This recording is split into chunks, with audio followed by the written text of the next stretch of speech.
जय श्री कृष्णा। जय माता दी। जय Shri Mahakal. YouTube channel Ramesh Shukla NGH के माध्यम से आप सब लोग मुझे सुन पा रहे हैं। आप सभी लोग स्वस्थ होंगे, व्यस्त होंगे और परमार्थ कार्य में सभी लोग अपने अपने कार्यों के साथ परमार्थ भी करते रहें। आप सभी लोगों के लिए शुभकामनाएं। प्रिय सज्जनों, आज हम आप लोग एक सुंदर उपदेशक दृष्टांत कहानी को श्रवण करने जा रहे हैं। बड़े ध्यान से सुने और पूरी कहानी सुने तो ही इस कहानी के माध्यम से हमें क्या शिक्षा प्राप्त होती है और मुझे आपको ये प्रसंग सुनाने का क्या उद्देश्य है वो तभी पूर्ण हो पाएगा कि जब हम को पूर्णता सुने। क्योंकि प्रिय सज्जनों, हम जो कार्य करते हैं उस कार्य को कुछ लोग तो ऐसे होते हैं जो कि विचार ही करते रहते हैं कि हम ऐसा करेंगे, ऐसा करने के बाद ऐसा हो जाएगा, ऐसा होने के बाद ऐसा कर लेंगे। तो विचार ही करते रहते हैं और बेचारे ही हो जाते हैं और कार्य पूर्ण नहीं कर पाते हैं, कार्य ही प्रारंभ नहीं कर पाते हैं। तो एक क्वालिटी के लोग तो वो है जो विचार ही करते रह जाते हैं, कार्य को प्रारंभ ही नहीं करते हैं। दूसरे श्रेणी पे वो लोग आते हैं जो कि कार्य को प्रारंभ करते हैं और कुछ अड़चनें, कुछ उलझनें, कुछ परेशानियां, कुछ आपदा विपदाएं आ जाती है तो उससे उस कार्य को बीच में ही छोड़ देते हैं। वो तीसरे वो व्यक्ति होते हैं जो किसी भी कार्य को प्रारंभ करते हैं तो पूर्णतः विचार करते हैं। विचार करने के बाद उस कार्य को प्रारंभ करते हैं, गति प्रदान करते हैं और कार्य करते हुए आगे बढ़ते हैं। फिर चाहे विपदा आए, आपदा आए, संकट आए, परेशानियां आए, जो भी आए उनको सबको झेलते हैं और उन सबको चुनौती देते हुए आगे बढ़ते हुए चले जाते हैं।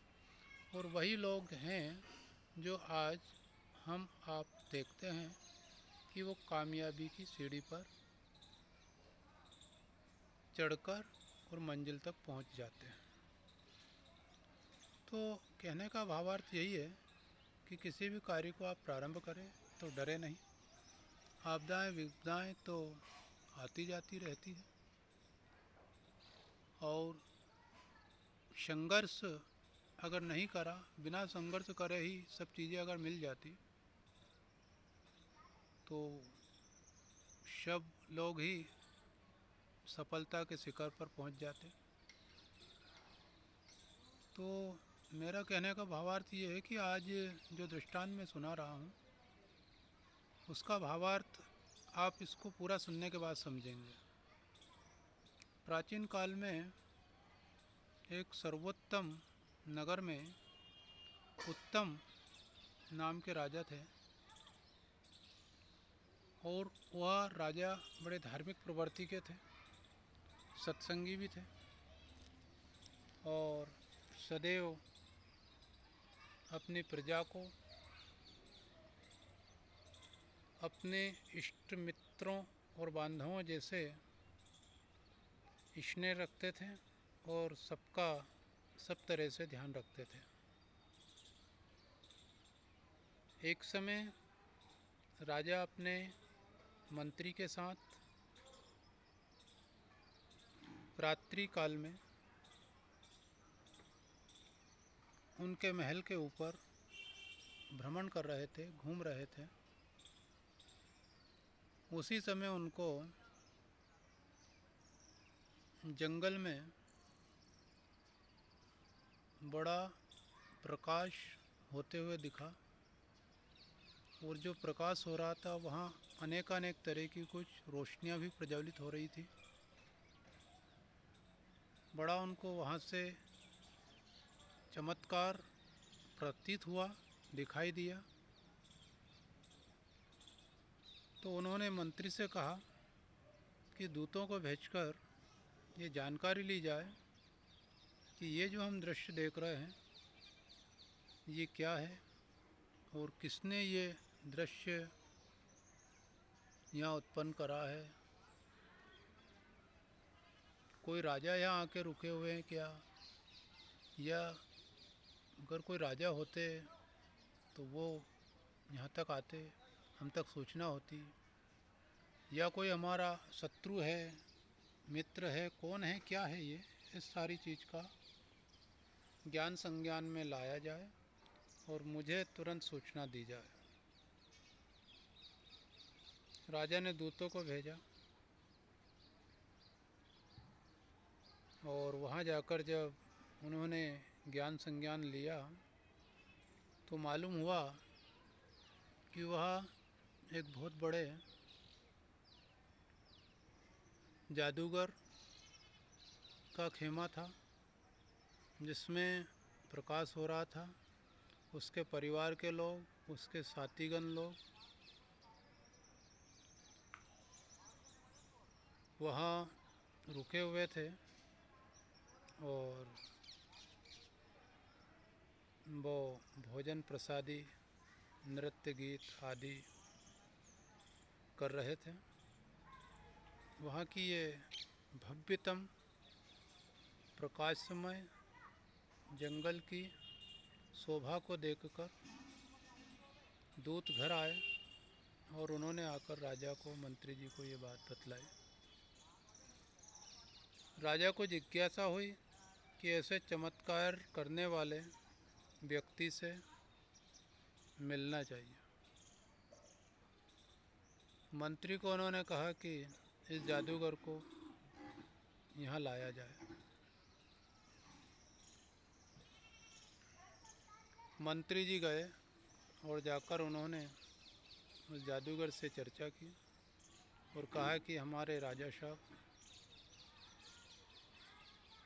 ने आपको अपने राज्य में निमंत्रित किया है, बुलाया है और आप चलिए।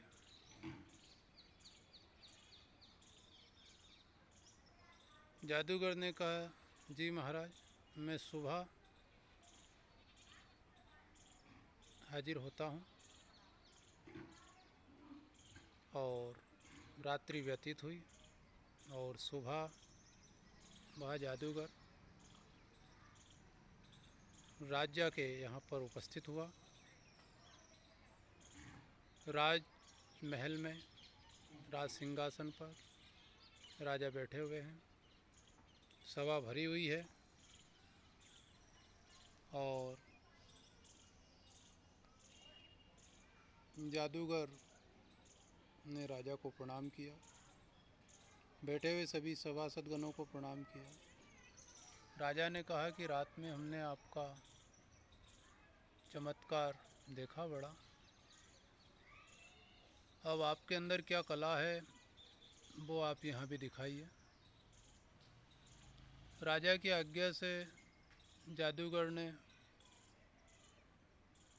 उसकी जटा कुछ बड़ी हुई थी, जटा पर हाथ घुमाया और जटा से ऐसे करके थोड़ा सा मोम निकाला और उस मोम पर कुछ मंत्र का प्रयोग किया और उससे एक बिच्छू बना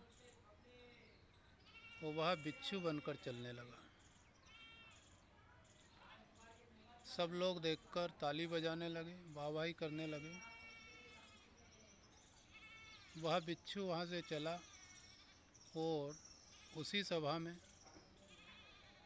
राजा का पुत्र राजकुमार 10-12 वर्ष की आयु थी जो बैठे हुए थे। राजकुमार के पास वो बिच्छू पहुँचता है और राजकुमार को वो बिच्छू काट लेता है। जैसे ही बिच्छू ने राजकुमार को काटा और तुरंत राजकुमार की मृत्यु हो जाती है। सब लोग आकुल व्याकुल परेशान, राजा भी परेशान। उन्होंने कहा, ये क्या किया आपने? मंत्री ने कहा कि महाराज चिंता न करें, जो व्यक्ति मोम का बिच्छू बना सकता है और इस बिच्छू से राजा के, हमारे राजकुमार के प्राण जा सकते हैं, तो वह जादूगर, वह व्यक्ति उनके प्राण वापस लौटाने की भी औषधि, तंत्र मंत्र यंत्र क्रिया कुछ जानता होगा। और जादूगर से कहा कि राजकुमार को जीवित करिए, राजकुमार को जीवित करिए। सभी सभासदों ने, उपस्थित गणों ने कहा, प्रार्थना की। तुरंत जादूगर ने अपनी कला के द्वारा कुछ मंत्र फूके। अभिमंत्रित जल राजकुमार के मुखमंडल पर छिड़का और राजकुमार सहसा उठ के खड़े हो गए और मोम का बिच्छू वापस जादूगर ने पकड़ लिया और वापस अपनी जटा में रख लिया, मोम बनाकर। राजा और सभासद सभी लोग बड़े प्रसन्न हुए। राजा ने जादूगर को बहुत सारा इनाम दिया, उसका स्वागत किया। ये था आज का प्रसंग, ये था आज का दृष्टांत, ये थी आज की सुंदर उपदेशक कहानी। अब मैं आपसे पूछना चाहता हूँ कि इस कहानी से हमको क्या शिक्षा मिलती है, इस कहानी से हम क्या समझ पाए। तो इस कहानी का सारांश क्या है? इस कहानी से हमको ये शिक्षा मिलती है कि हम जो भी कार्य सीखें, उस एक कार्य को, एक विद्या को, एक गुण को, एक योग्यता को पूर्णता सीखें, अच्छी तरह सीखें, परिपूर्णता से उसको हम सीख पाएँ और सीख लें कि हम एक भी कार्य करें, वो हमारा कार्य प्रारंभ से अंत तक बिल्कुल ठीक होना चाहिए, विधिवत होना चाहिए। अगर हमारे पास एक भी कला है और वह पूरी है, तो हम उस एक कला से ही सारे संसार पे अपनी एक अनोखी छाप छोड़ सकते हैं। उस एक कला से ही हम अपने हजारों कार्यों को सिद्ध कर सकते हैं। उस एक कला से ही हम पूजित हो सकते हैं। उस एक कला से ही हम कई तरह की सफलताएं पा सकते हैं। जादूगर ने जब बच्चे को जीवित कर दिया, राजकुमार को, तो मंत्री ने और राजा ने उनसे अलग में पूछा कि आपके पास मृतक व्यक्ति को जीवित करने की औषधि है या मंत्र है या तंत्र है, क्या है? उन्होंने कहा, महाराज मात्र मेरे पास ये एक ही गुण है कि मैं मोम के बिच्छू बना सकता हूँ और बिच्छू जिसे भी काटता है वो कुछ समय के लिए बेहोश हो जाता है और ऐसा लगता है कि वो मृत्यु को प्राप्त हो गया है। स्वतः ही जिसका भी वो पुत्र है, पौत्र है, पति है, पिता है, भाई है, बंधु है, संगी है, मित्र है, स्वतः ही स्थिति विपरीत होती है और लोग दुखी हो जाते हैं और याचना करते हैं कि आप इसको जीवित करिए, और मैं उसे अपनी उसी क्रिया के द्वारा जीवित कर देता हूँ। ये एक गुण मेरे अंदर है, उस एक गुण से ही मैंने ये सारी व्यवस्थाएं जमा रखी है। आपने जो रात्रि में जंगल में मेरा खेमा देखा, उसमें जो इतनी रोशनी, इतने सुख सुविधा, इतने सब साधन हैं, ये सब मेरे इस एक गुण की वजह से ही है। मेरा परिवार कितना बड़ा है, मेरे कुटुंब के लोग सब मेरे साथ चलते हैं। हम 50 लोग हैं, मैं अकेला इस 50 कुटुंब और परिवार के लोगों का भरण पोषण करता हूँ अपनी कला से। तो हम आप सभी को ये शिक्षा मिलती है कि हम जो भी विद्या सीखें, जो भी योग्यता प्राप्त करें, जो भी कार्य करें, भले हमारे पास एक ही योग्यता हो, एक ही गुण हो, परंतु वो परिपक्व हो, उसमें हम पूर्ण हो। उस एक गुण से ही हम संसार की बहुत सारी समस्याओं का समाधान कर सकते हैं और अपने लिए सब सुख सुविधाओं का साधन जुटा सकते हैं। इस कहानी से ये शिक्षा प्राप्त होती है। वीडियो को आपने अंत तक देखा, सुना, इसके लिए आप सब लोग साधुवाद, धन्यवाद के पात्र हैं। जय श्री राधे, जय श्री राम।